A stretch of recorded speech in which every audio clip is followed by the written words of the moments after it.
Okay. Do not, second part, do not confuse imagination with fancy, or that form of daydreaming in which some people like to indulge. Daydreaming is a form of mental dissipation which may lead to mental disaster. Constructive imagination means mental labor by some considered, excuse me, to be the hardest kind of labor, but if so, it yields the greatest returns. For all the great things in life have come to men and women who have had the capacity to think, to imagine, and to make their dreams come true. When you have become thoroughly conscious of the fact that mind is the only creative principle, that it is omnipotent, omniscient, and omnipresent, and that you can consciously come into harmony with this omnipotence through your power of thought, you will have taken a long step in the right direction. The next step is to place yourself in position to receive this power. As it is omnipresent, it must be within you. We know that this is so because we know that all power is from within, but it must be developed, unfolded, cultivated. In order to do this, we must be receptive, and this receptivity is required or acquired just as physical strength is gained by exercise. And going back to what he taught us in part two, the subconscious mind being the universal mind within us, within it's the power of the center of life, energy and vitality of the body, and the subconscious mind being God inside of us, since God is omnipotent, omniscient, and omnipresent, and every characteristic and everything exists within God. We have infinite potentiality within us and the power to manifest the ideals that we have, because it's infinite, it's an unlimited source of power. In the conscious mind, as he is telling us, being the molder and shaper of what this infinite energy is going to be able to produce by our consciousness in the images that we create, that forms the mold of which the infinite mind is able to manifest and create through us.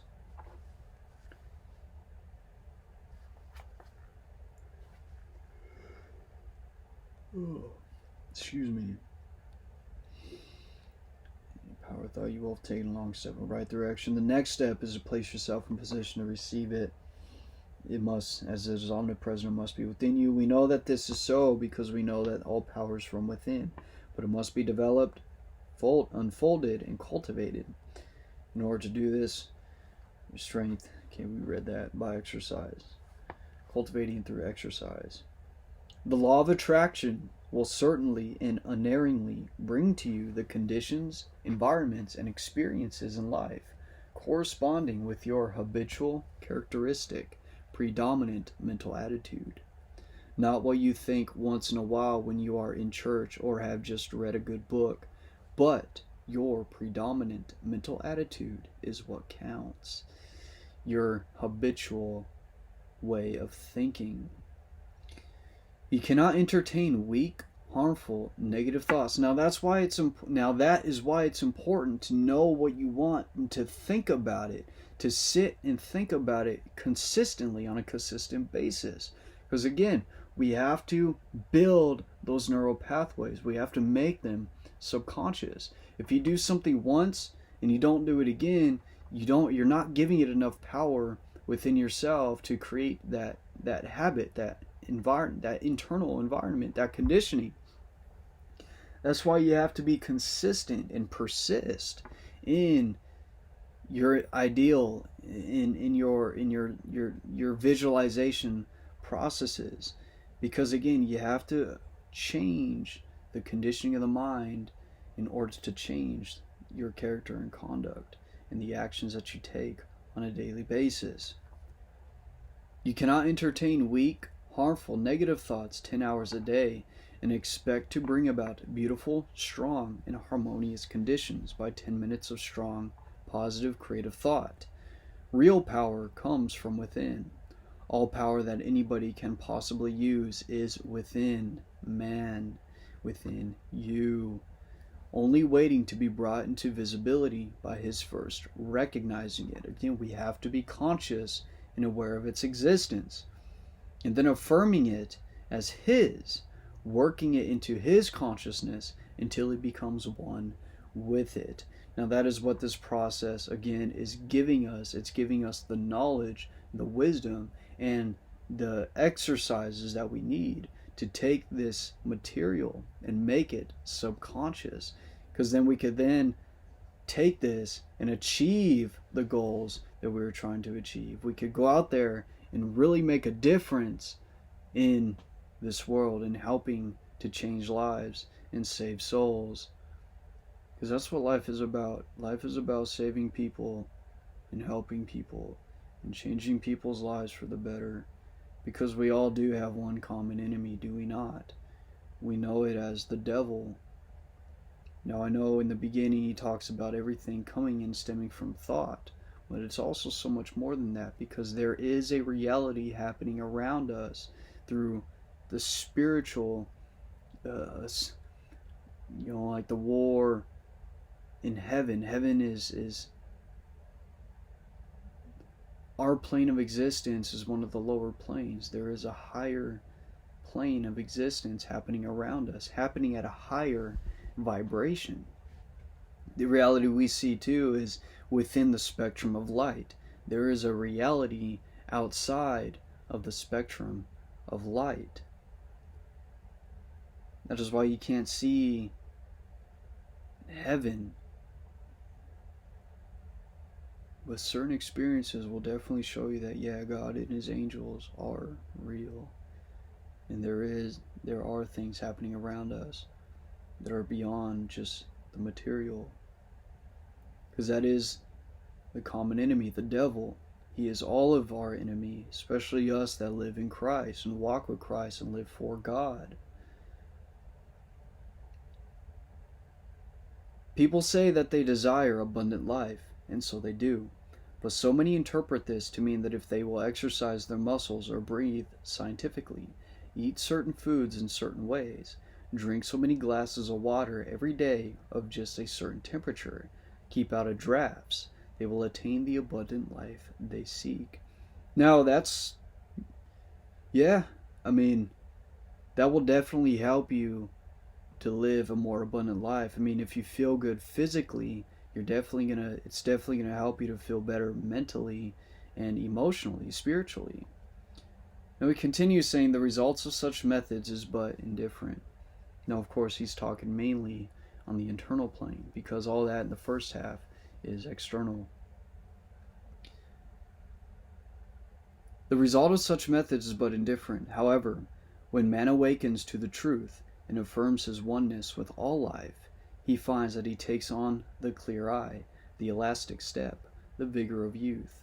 He finds that he has discovered the source of all power. All mistakes are but the mistakes of ignorance. Knowledge gaining and consequent power is what determines growth and evolution. The recognition and demonstration of knowledge is what constitutes power, and this power is spiritual power.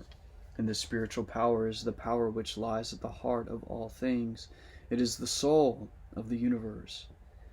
This knowledge is the result of man's ability to think. Thought is therefore the germ of man's conscious evolution. When man ceases to advance in his thoughts and ideals, his forces immediately begin to disintegrate, and his countenance gradually registers these changing conditions. Now, adding on to that, we have this neurochemical called dopamine. And the purpose of dopamine is to always find novelty, to find things that are new, because the feeling of newness within us, always advancing in our thought, we're always looking to advance in our lives. Life is about progress, and progress brings happiness. Once you reach one level, you have to immediately set another goal to reach the next level. So we don't stand still or be stationary. We're goal-oriented creatures. And dopamine is that neurochemical that helps us to get off our butt and to go out there and really achieve the things that we desire to achieve. And those that don't know that, or know this thing about themselves will find themselves struggling to maintain just happiness, because there are parts of themselves which they still do not understand. Now, that within itself really shows the difference between the conscious mind and this body that we live, because this is definitely a machine. The subconscious mind does have a mind of its own, and we have to learn about this vehicle and the chemicals that exist within us. That's wild. That shows perfectly the multidimensional aspects of our being. Successful men make it their business to hold ideals of conditions which they wish to realize. They constantly hold in mind the next step necessary to the ideal for which they are striving. Thoughts are the materials with which they build, and the imagination is their mental workshop. Mind is the ever-moving force with which they secure the persons and circumstances necessary to build their success structure. And imagination is the matrix in which all great things are fashioned. If you have been faithful to your ideal, you will hear the call when circumstances are ready to materialize your plans, and results will correspond in the exact ratio of your fidelity to your ideal, your loyalty to your image, your plan. The ideal steadily held is what predetermines and attracts the necessary conditions for its fulfillment. Again, you have to know exactly what it is that you want. If you have any uncertainty in the process, that disrupts the manifestation process. It disrupts the manifestation. It is thus that you may weave a garment of spirit and power into the web of your entire existence. Now, again, from personal experience, especially when it comes to relationships, it's take your time. You got to take your time, even with these things. As he said in the previous chapter, these people did not rush to embody the image which they imagined. They took their time to form it more and more. And once they knew for a fact this is exactly what it is that I want, boom, it happened. It happened for them, because the law of attraction responded to that, and they became that. And through their becoming, their thoughts, the material world, their thoughts became material things, and the material world became a match of whatever it is that they were thinking.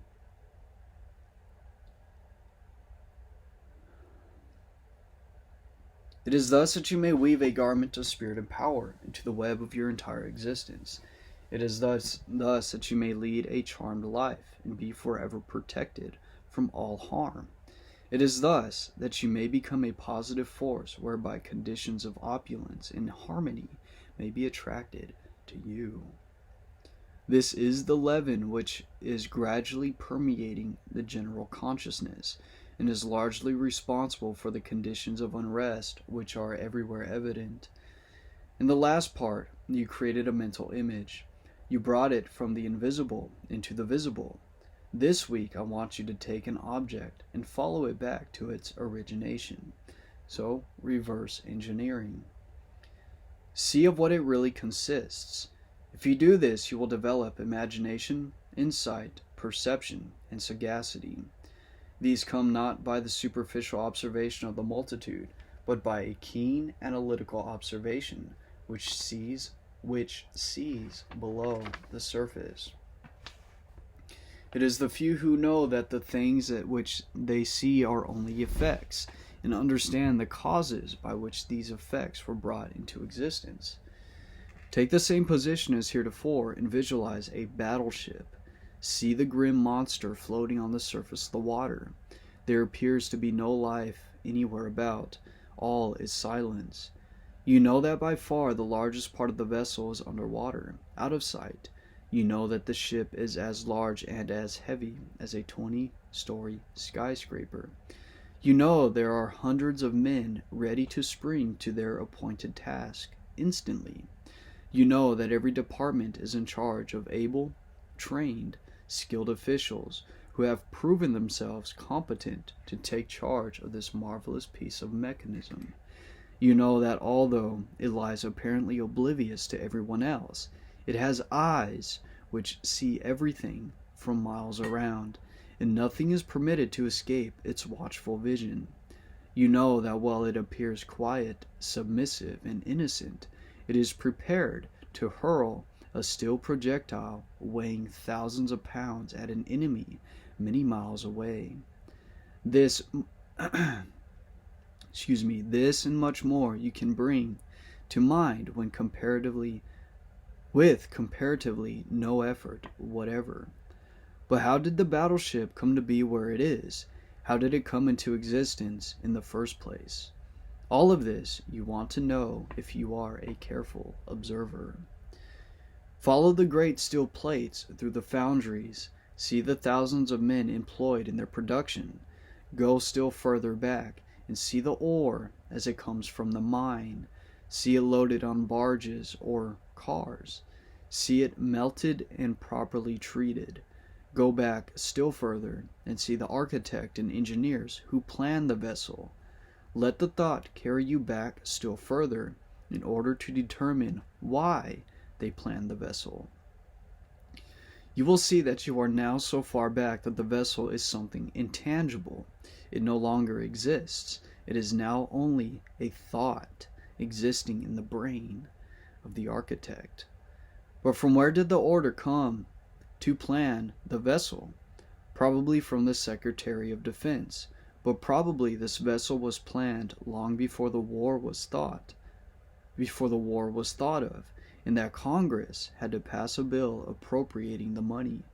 Possibly there was opposition and speeches for or against the bill. Whom do these congressmen represent? They represent you and me, so that our line of thought begins with the battleship and ends with ourselves. And we find in the last analysis that our own thought is responsible for this and many other things of which we seldom think. And a little further reflection will develop the most important fact of all, and that is, if someone had not discovered the law by which this tremendous mass of steel and iron could be made to float upon the water, instead of immediately going to the bottom, the battleship could not have come into existence at all. So what is he saying there? That there is a law that had to be found for this thought of a battleship to even be in existence. And that goes back to everything else. Once we have our thought processes and the way we think in alignment with universal law, with universal mind and principles that are beyond ourselves, then we are in tune with the infinite, and we have, as he said in the beginning, what was it that we have, that basis, that foundation, the stability of the law, which will be our opportunity, because by complying with the law we can secure the desired effect, which he literally said here. The battleship could not have come into existence at all if the law was not discovered. This law is that, quote, the specific gravity of any substance is the weight of any volume of it, compared with an equal volume of water, end quote. Now, that's going to take a minute to wrap your head around to understand. The specific gravity of any substance, so, is the weight of any volume of it. The specific gravity of any substance is the weight of any volume of it. It's the weight of any volume. So the amount of volume will determine the weight of the gravity being pulled on the substance, which will be compared with an equal volume of water.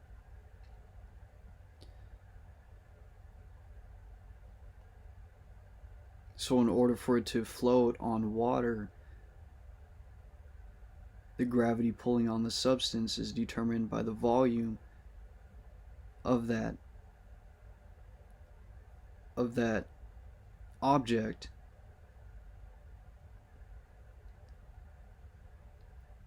we'll think about that more as we move along. The discovery of this law revolutionized every kind of ocean travel, commerce, and warfare, and made the existence of the battleship, aircraft carriers, and cruise ships possible. Now, it's not like we're going to go create a boat, so we don't exactly need to know that, but that's a positive, that's a plus. It wouldn't hurt to know and understand exactly what that means. And for those of you that are architects and builders of boats and things and whatnot, this is something that you already understand and are taught to be that engineer. That is your profession, that is your knowledge and information. Now, it's a knowledge gap for me, but what's most important for me as a life coach is to understand the process of thought and the laws that will allow the manifestation process to work. You will find exercises of this kind invaluable. When the thought has been trained to look below the surface, everything takes on a different appearance. The insignificant becomes significant, the uninteresting interesting. The things which we suppose to be of no importance are seen to be the only real vital things in existence. Now, this is a Sanskrit. Back in the day, it doesn't exactly say what it is, it just says Sanskrit. So it's an ancient writing. Quote, "Look to this day, for it is life, the very life of life.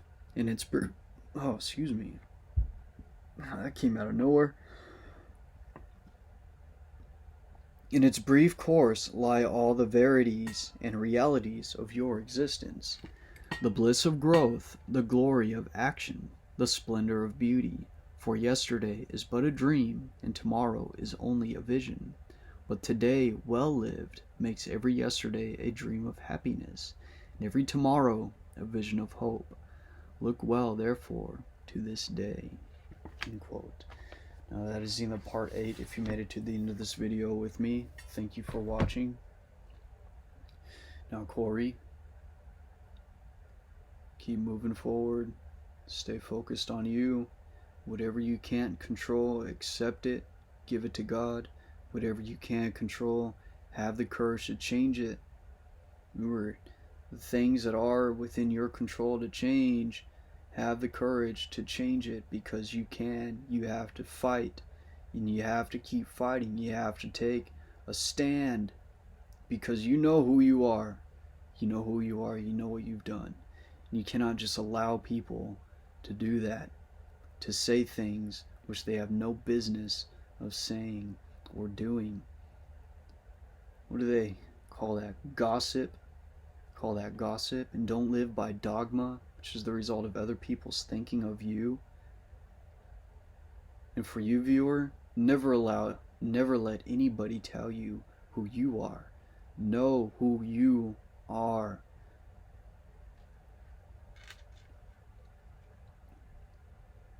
Keep fighting. Keep fighting for your better life.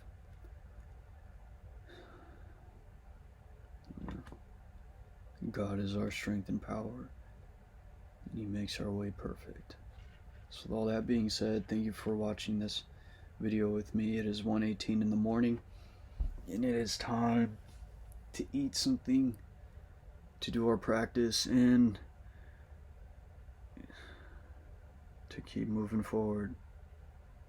I'll see you in the next video.